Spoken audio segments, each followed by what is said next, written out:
Good morning, dear friends. I am Dr. Vinod Pankaj Misra, and you are welcome in my YouTube channel Pankaj Institute of English. So, dear friends, I am here with Advanced English Vocabulary Lesson 6. तो शुरू करते हैं आज के word. First one is get down. Get down मतलब उतरना. जैसे he got down from his horse, वह अपने घोड़े से उतरा. तो उतरने के लिए हम गेट डाउन का यूज करते हैं. Next one is get into. Get into मतलब प्रवेश करना. She got into the bus for Darbhanga. वह दरभंगा के लिए बस में प्रवेश किया. तो this is the use of get into in the sentences.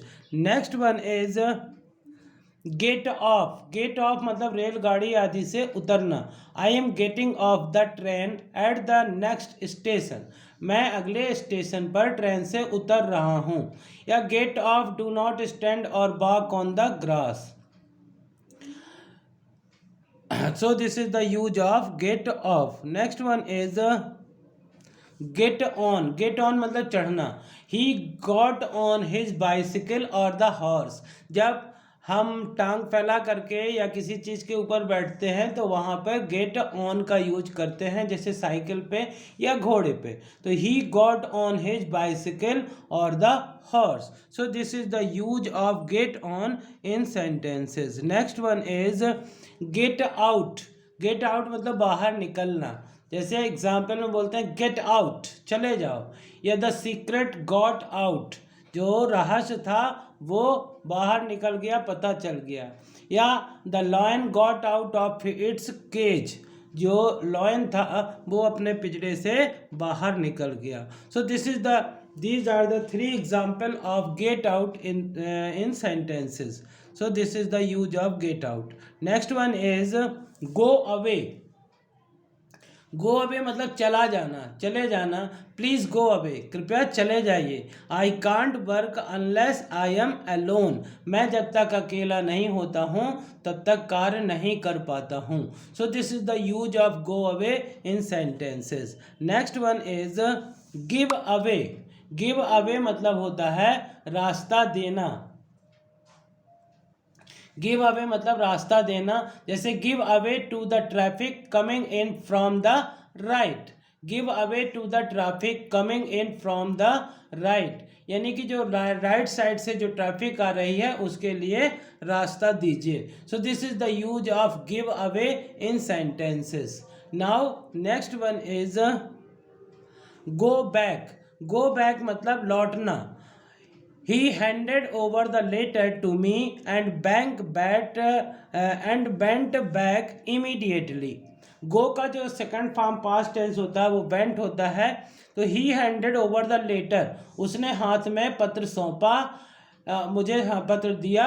And bent back immediately, और तुरंत ही वापस लौट गया. कम बैक, गो बैक का बेंट बैक यानी वापस तुरंत ही चला गया. सो this is the use of go back in sentences. Next one is go on. Go on मतलब कोई कार्य जारी रखना.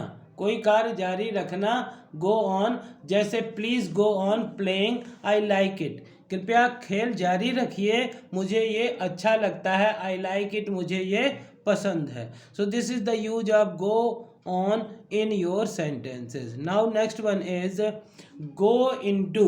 go into का मतलब होता है प्रवेश करना. जैसे I will not go into the detail of the case. मैं इस चीज़ के जो केस है इसके बारे में डिटेल में नहीं जाऊंगा, डिटेल में प्रवेश नहीं करूंगा. सो this is the use of go into मतलब जाना, जाने से मतलब है. Next one is go down. Go down मतलब कम हो जाना.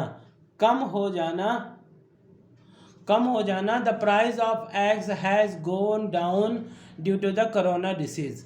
जो इस समय है जो अंडों की जो प्राइस है वो कम हो गई है. So this is the use of go down. Next one is go of.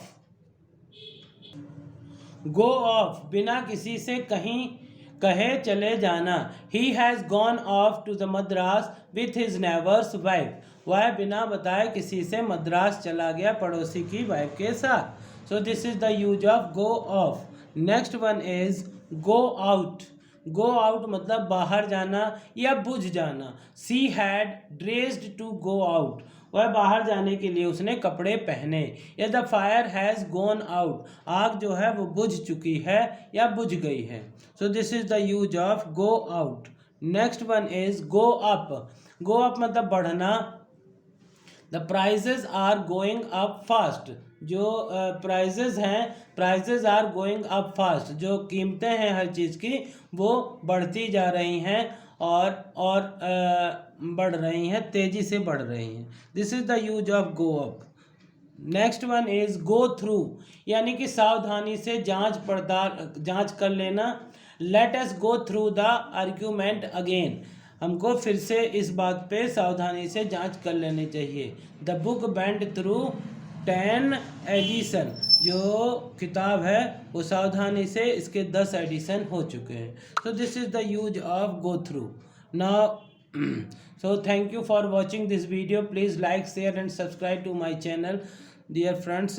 इस प्रकार से ये जो सेंटेंस हैं ये वोकैबलरी हैं और इनको पढ़ करके आप वर्ड पावर तेज़ी से कर सकते हैं। Thank you, have a great day.